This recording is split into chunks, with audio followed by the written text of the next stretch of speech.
效率低。威力洗衣机坚持使用纯铜线电机，6倍领先电机寿命。好洗衣机用纯铜线电机，威力洗衣机，够威够力。无量春光灿烂，香醉人间3000。香醉人间3000年，名门之秀，五粮春。选择节能，选择安全，选择美的新一代空气能热水机。美的中国空气能热水机领导品牌，空气能全美的。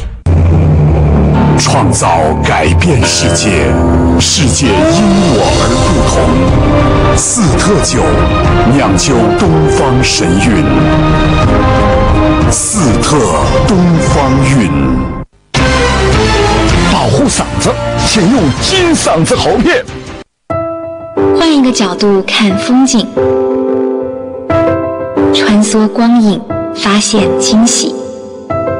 换一个方向走天下，自由行止，留连美丽印记。换一个心态，实践旅行的意义。最丰盛灵感和动力正在路上。凤眼地中华，星期三，凤凰卫视中文台。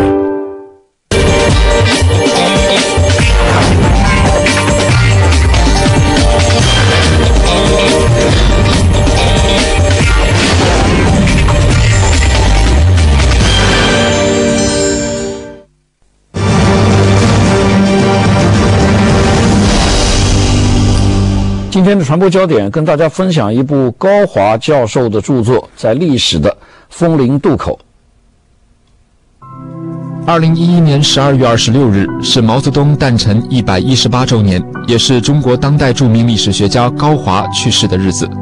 高华这位专门研究中共党史、民国史的中国历史界领军人物，注定一生与中共党史以及毛泽东结下不解之缘。高华的多部著作出版后都引起了广泛的关注，其中由香港时代国际出版有限公司出版的《在历史的风陵渡口》一书最让高华感触良多。与他其他的著作《红太阳是怎样升起的》和《革命年代》等不一样的是，这是一本他的论文集，全书共收录了高华的18篇论文，包括了对一些历史事件的个人观点与分析，一些读书笔记，还解释了他对个别历史事件为何特别关注和研究的原因。高华1954年出生于南京，自小家贫的他在父亲的影响下特别热爱阅读，年纪轻轻就读了大量的书籍，而且对历史尤为感兴趣。1978年，高华考进了南京大学历史系，获得历史学士、硕士、博士学位。1995年至1996年间，还曾经远赴美国约翰斯霍普金斯大学国际关系研究院做访问学者。他的代表作有《红太阳是怎样升起的》《革命年代》等。高华说自己一直是行走在历史的长河中，并试图引导读者与他一起游走。高华呢是在去年的12月26日，就是在毛泽东主席的诞辰那一天去世的，这当然是一个巧合。那么其实高华呢作为一个很有成就的这个历史学者，他是英年早逝的，他去世那年呢还不到60岁啊。其实我们知道，这个像高华这样的50后，是当代中国现在这个中国的这个学者当中呢，已经是主流了。其实不仅是在学者了，可以说是各界的这个精英当中，都有大量的这个就是50后，都是这个属于这个年龄层的啊。包括现在这个领导人，以及包括在18大将要这个成为中国领导阶层的这批政界的这个精英都是如此。所以高华的这个经历呢，特别是在知识分子啊，或者是说在这个人文学者当中呢，是具有共性的。因为我也是属于这一代人，所以高华在讲到自己当年这个如何学习的这个一些回忆呢，也使我这个非常有感触。高华在这本书的这个前言当中说，他说成长在文革动荡的岁月，作为黑五类子弟，生活在社会的最底层，饱受白眼和歧视。高尔基的《在人间》和我的大学成为我精神上的这个向导。那么另外呢，这个高华也讲到当年读鲁迅的这个著作啊，还有这个读这个参考消息，这个给他带来的这种，因为当时能够看到的东西实在是太少了。这个他也讲到了这个读这个俄罗斯和这个苏联的文学作品对他们的这个影响。高华还提到了一个这样的一件事情，这个事情现在其实很多人都没有注意或者是没有加以研究的，就是文革被称为是当时对文化的大革命，这个全中国都处于一个精神高度这个饥荒，但是也不完全是这样。比方说，这个高华就讲到，在70年代初的这个初期和中期，在上海出版了几份非常重要的刊物，例如有一份刊物叫做《斋意》，还有这个《学习与批判》、《朝霞》，他说我每期都看。那么在这几份刊物当中呢，内部发行的这个斋意啊，这个是信息量是最大的，成为我了解外部思潮的这个重要窗口。我对于内部出版的有关苏联东欧国家的这个出版物特别感兴趣，总觉得中苏两国呢是有很多相似性啊。我不仅读过这个苏联官方理论家阐述发达社会主义的这个论著，还认真读了这个重点论述斯大林死后苏联领导层的这个内部的这个斗争。他举了很多这方面的这个例子，那么其中当然还有特别重要的就是威廉夏伊勒的《第三帝国的兴亡》以及赫鲁晓夫回忆录。我想这两本书呢，当年啊，就是在这个70年代后期和80年代初期中国的青年知识分子当中呢，都引起了非常深远的这个影响。人们从这个第三帝国看到了这个希特勒他的这个所谓国家社会主义理论和实践是如何的这个。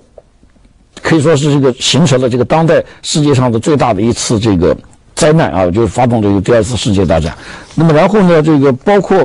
这个赫鲁晓夫回忆录本身也是如此，因为赫鲁晓夫在当时的中国呢一直受到严厉的批判的。如果我们排除这个赫鲁晓夫的这个大国沙文主义不看的话，赫鲁晓夫在苏共党内的这种改革的这个努力，以及他笔下的斯大林的很多我们过去所不了解的斯大林的一些真实的这个情况呢，使我们看了呢都有非常震撼的这个感觉。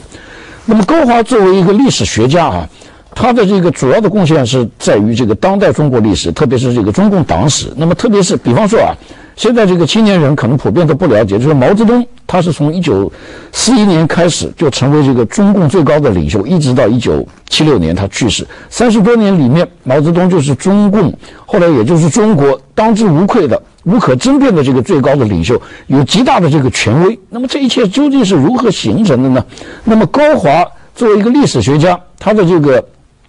贡献就在这个地方，就是毛泽东是在延安整风当中奠定了他中共领袖的这个地位的。所以这个高华呢，这个作为一个历史学家啊，也表现出了这个他的功力。首先就是选题，因为这个无论是中国也好，这个外国也好，就是说有很多学者都在研究这个当代中国革命的问题，但是对于这样的一个问题，就是红太阳究竟是怎样升起的，那就从来没有人能够从延安的这个角度，延安整风的这个角度来做一个认真的这个梳理。而高华阅读了大量的这个历史的著作档案之后呢，开始了他的这个探索，最后就形成了他这方面这个努力。这个在这本书里面的一篇论文呢，就是在道与势之间，毛泽东为发动延安整风所做的这个准备，就很精辟的分析了毛泽东。因为毛泽东他首先就道，我们道这个概念啊，就是道不变，这个道理的道，这是毛泽东很重要的一个，就毛泽东思想当中也有这样的一个概念。那么然后就势就是这个世界大势的势啊，势力的势。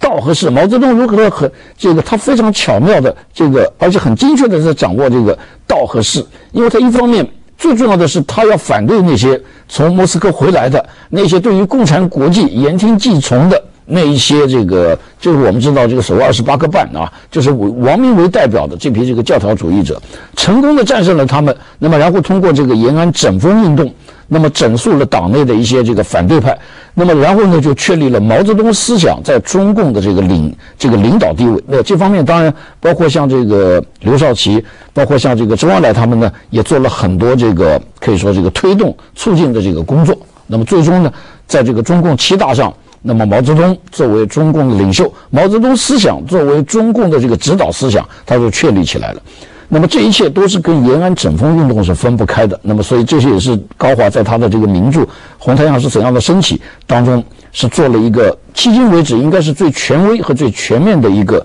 介绍。那么然后这本书里面的这个18篇论文呢，涉及的范围也相当的这个广泛啊。那么香港的这个时代国际出版社是在2005年啊，也就是在高华去世前的这个6年呢，就把它散见于各个刊物上的这些论文把它集成一本书，那么把它印出来了。以前读者不是太多，但是高华这个教授呢，英年早逝啊，去世之后呢，我想会有更多的这个读者，对于中国革命有兴趣的读者，对于中国当代历史有兴趣的读者呢，会来看高华先生的这部遗著。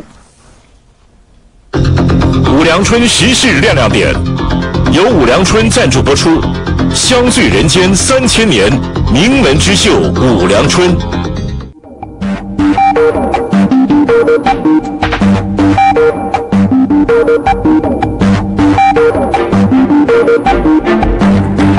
如果罗姆尼能够在南卡罗来纳州的这个初选当中获胜，那么他朝向共和党总统候选人的目标呢又近了一步。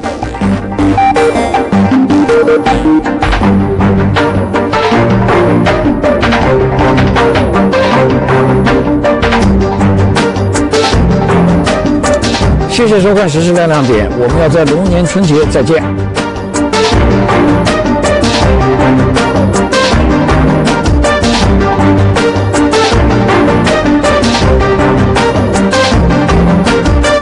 接着下来为您播出《完美与梦想同行》。